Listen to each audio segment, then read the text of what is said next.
Le Grand Canyon du Verdon, d'une longueur de 27 km, est une faille qui se rétrécit par endroits pour n'être plus qu'un couloir.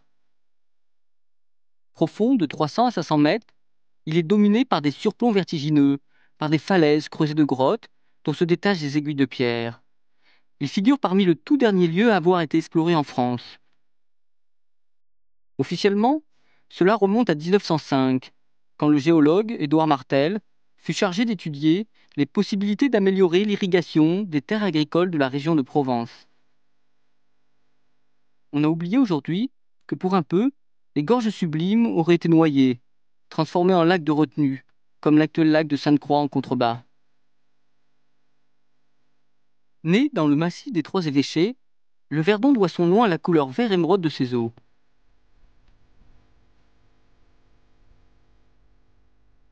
Long de 170 km, la rivière a taraudé la roche pour y enfoncer ses méandres, progressant par endroits en souterrain. Encombré de formidables éboulis dans son cheminement encaissé, le torrent a été en partie régularisé par les barrages, en amont et en aval. Mais il reste un endroit unique en Europe. Quand l'on s'enfonce dans le Grand Canyon en plein été, on a l'agréable surprise d'y profiter d'une température clémente, alors que le plateau s'abandonne à la fournaise. Au lieu de la garrigue desséchée, on trouve de la verdure, comme si le climat était différent au fond des gorges. Ce n'est pas si faux. Une véritable civilisation du canyon s'est jadis développée dans le Verdon. On a retrouvé en pleine paroi de minuscules terrasses qui servaient à cultiver les céréales. C'est dans ces lieux grandioses que Christophe Pironi a décidé d'exercer sa profession, guide de pêche. Il y a 8 ans, il a tout quitté. Sa région, l'Essonne, son métier de comptable. Il est parti refaire sa vie dans ce coin de Provence.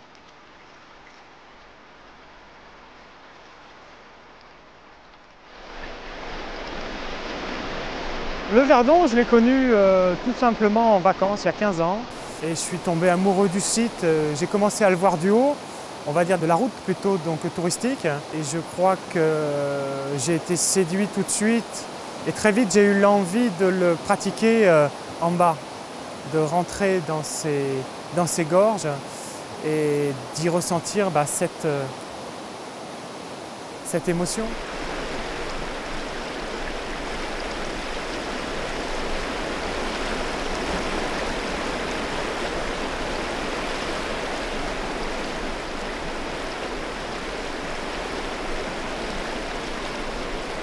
Il y a 6 ans, allez, il y avait peut-être une dizaine de guides de pêche, très peu en vivaient, c'était une profession d'appoint.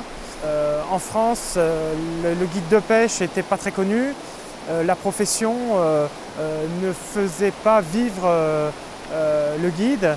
Alors maintenant, on est à peu près une centaine, on va dire, qui travaillent, on est une vingtaine à en vivre.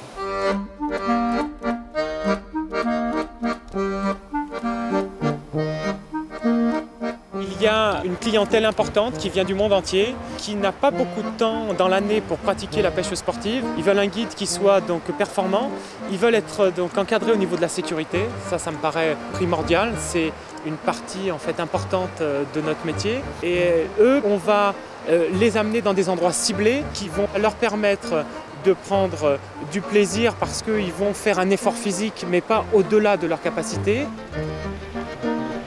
J'ai souvent de très très bons pêcheurs qui ont une expérience de la pêche à la mouche dans le monde entier et qui sont des gens qui ont le sens de l'eau. Par contre, il leur manque des petites astuces, il leur manque les bonnes mouches, les mouches qui marchent, les mouches du moment. On connaît les truites, on sait aussi où elles sont et à partir de là, il est vrai qu'on va leur simplifier la tâche, leur faire gagner du temps et leur apporter en fait un plaisir rapide.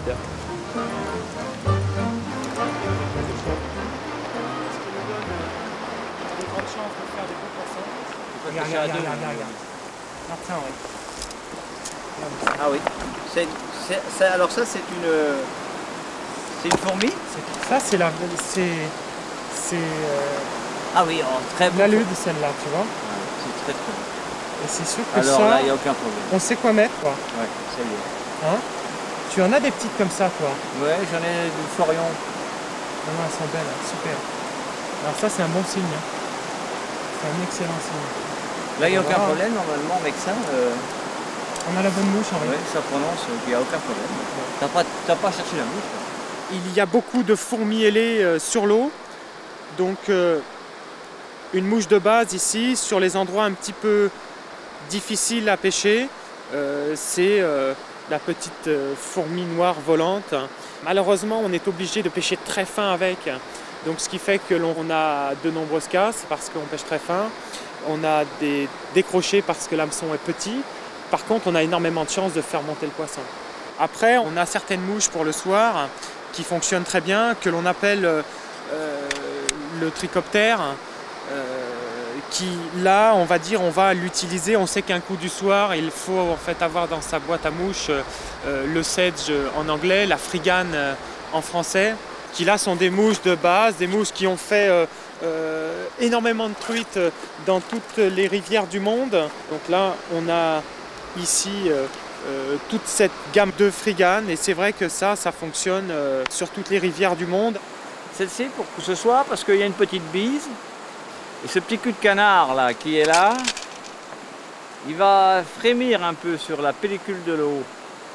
Et ça va donner l'impression d'avoir un vrai insecte. Parce que ce petit cul de canard, il est tellement fragile au vent.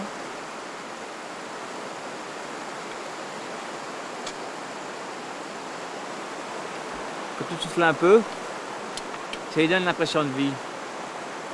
Et comme sur l'eau, il y a toujours une petite prise de vent qui est très discrète. Avec ces 1 ou 2 gobages qui sont là, ça donnera tout de suite une bonne impression. Ça. Mais enfin, c'est la fourmi qu'on a vue tout à l'heure. Hein. J'ai pas mis une fourmi, pourtant j'en ai, mais je sais pas, j'ai plus confiance à ça. Plus l'habitude à pêcher au cul de canard. Moi.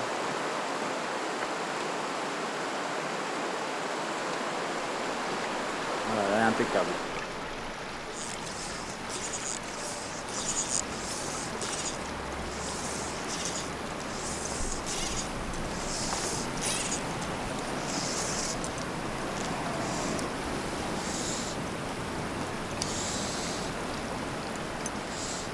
C'est une pêche où on va prendre le temps d'observer la nature, de comprendre un petit peu le rythme des insectes dans la journée, de pouvoir essayer d'analyser comment le poisson va donc commencer à se nourrir.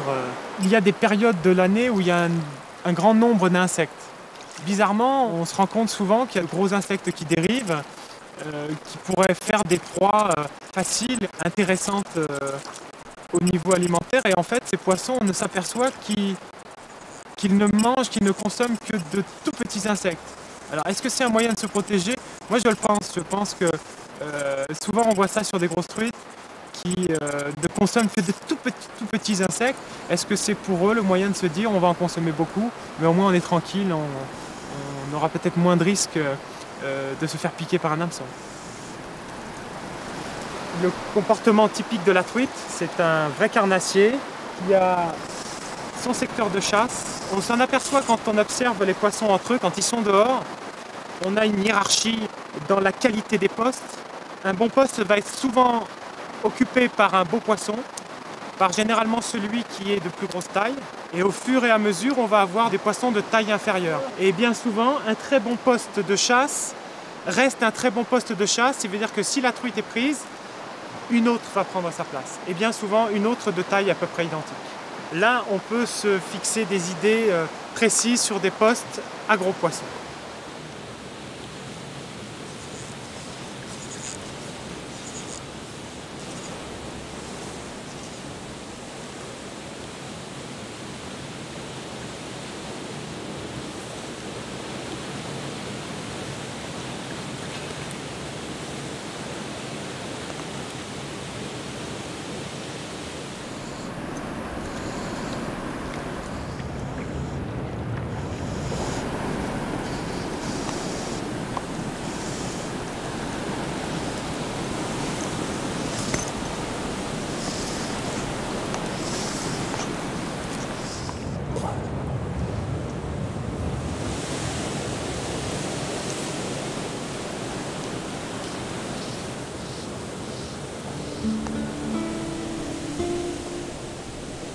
Je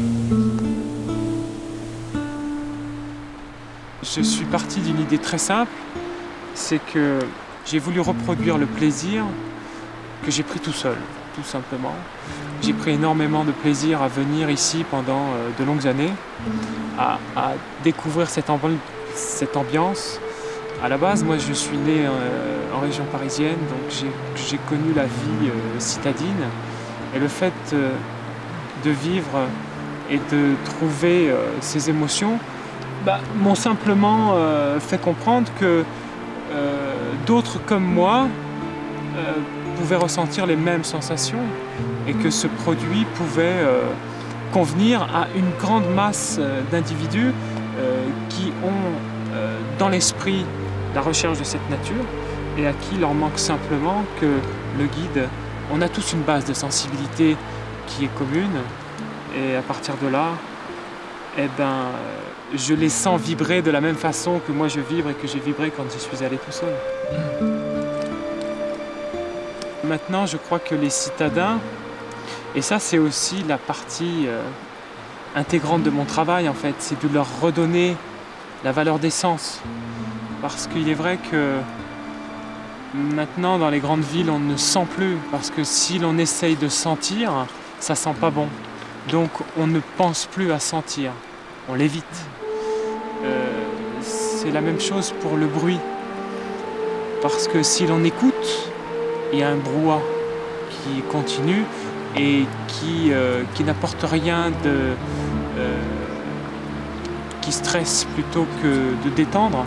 Tandis qu'ici, la différence, c'est qu'ici, on va essayer de retrouver ces sensations d'odeur, on va sentir, essayer d'analyser un parfum.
Les pêcheurs ont besoin de coins retirés pour venir pêcher tranquillement. Les truites sont un peu des sauvages, donc restent dans des coins qui sont difficiles d'accès.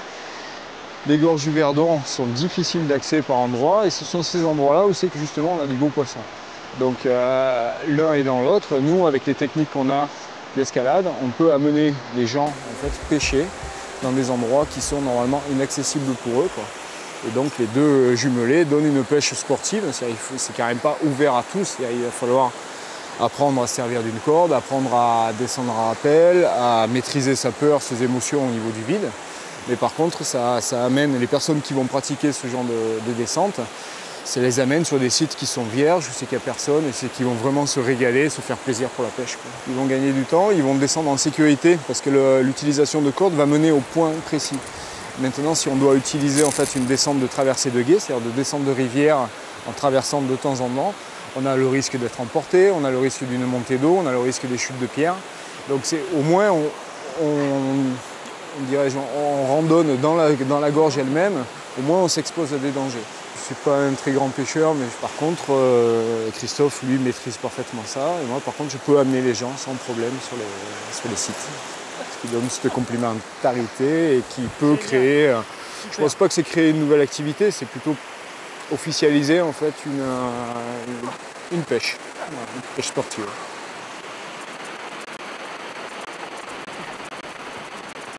C'est un professionnel de l'escalade qui nous amène dans des sites qui sont vraiment en fait uniques, qui ne sont pas fréquentés, qui nous permettent un gain de temps d'une part, un gain d'énergie je pense, un regain par contre d'émotion, parce qu'il est vrai que cette descente en rappel, elle est quand même magique, hein.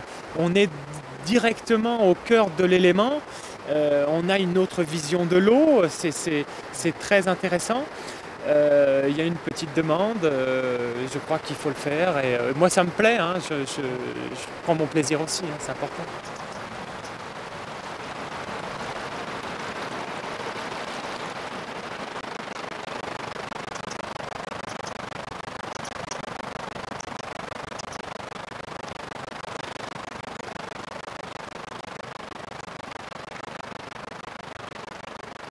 On a un problème avec cette rivière qui est soumise à des lâchers de barrage. Le débit minimum c'est 0,5 m3, donc 500 litres seconde. Le débit maximum en éclusée correspond à 40 m3. Donc on a 80 fois le débit. Il est évident que ça gêne considérablement le poisson, qui doit lui s'adapter. Il s'adapte. Par contre, le plus grave, c'est lié aux invertébrés qui sont la base de l'alimentation des truites, qui vont être décimés.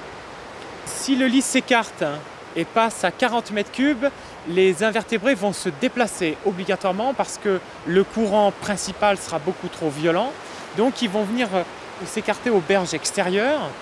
Et si du jour au lendemain, de ces 40 m3 secondes, on passe à 0,5, et j'ai eu moi des moments où j'ai pu en fait observer cette situation, il est évident que là on a une perte considérable d'invertébrés qui vont rester soit dans les trous d'eau, qui ne vont pas avoir le temps de rattraper l'eau qui descend.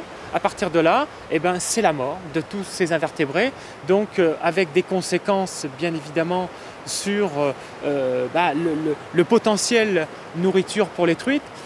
Et une conséquence plus grave, c'est qu'on s'est aperçu avec des études scientifiques que ça nous enlevait des espèces.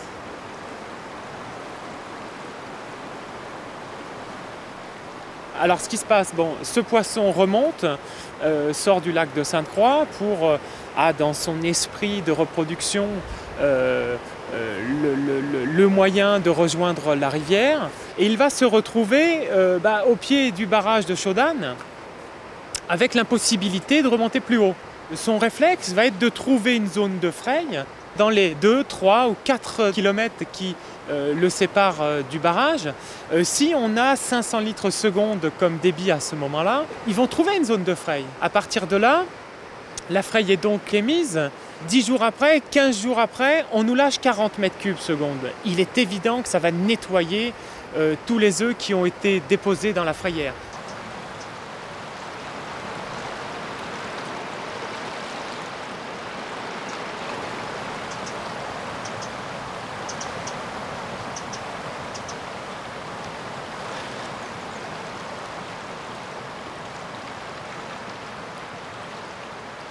On a un problème avec cette rivière qui est soumise à des lâchers de barrage. Le débit minimum, c'est 0,5 m3, donc 500 litres seconde.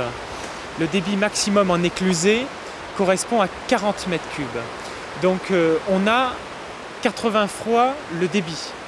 Il est évident que ça gêne considérablement le poisson, qui doit lui s'adapter. Il s'adapte. Par contre, le plus grave, c'est lié aux invertébrés qui sont la base de l'alimentation des truites, qui vont être décimés.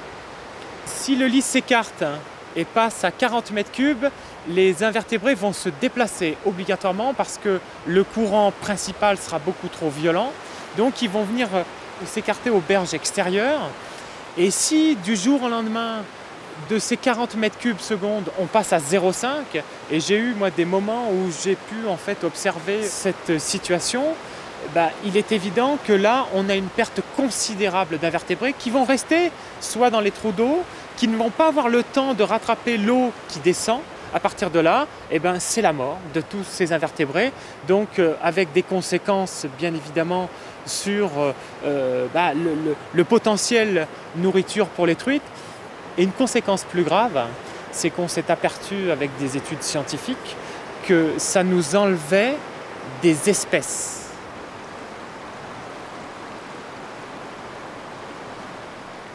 Alors ce qui se passe, ce poisson remonte, sort du lac de Sainte-Croix pour, dans son esprit de reproduction, le moyen de rejoindre la rivière. Et il va se retrouver au pied du barrage de Chaudane avec l'impossibilité de remonter plus haut. Son réflexe va être de trouver une zone de fraye dans les 2, 3 ou 4 kilomètres qui le séparent du barrage. Si on a 500 litres seconde comme débit à ce moment-là, ils vont trouver une zone de fraye. À partir de là, la fraye est donc émise.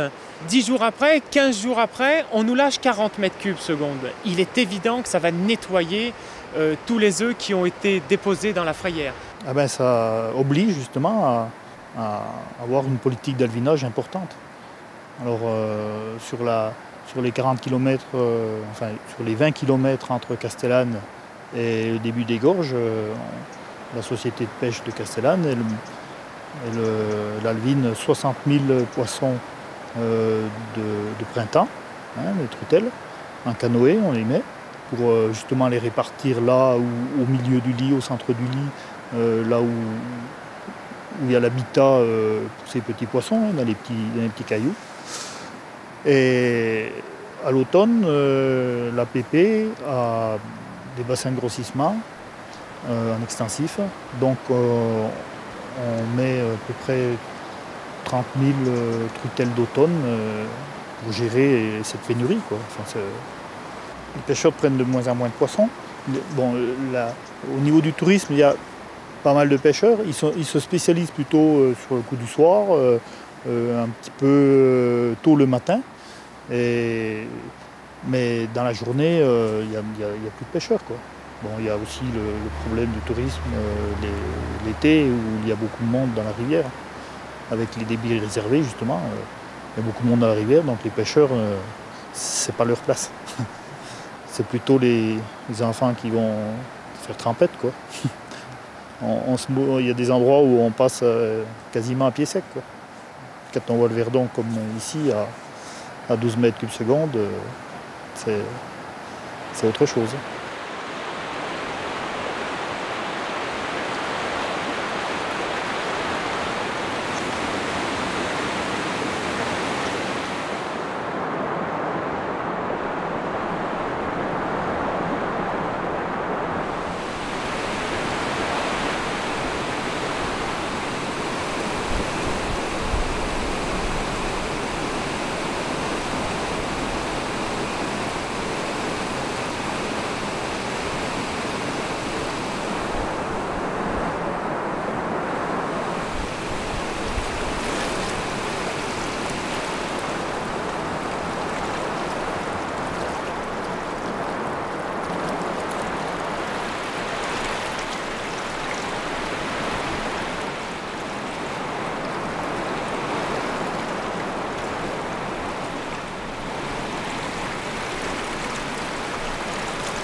Nous, guides de pêche, on est là pour démocratiser cette technique parce que, à la base, le problème était lié à ce geste.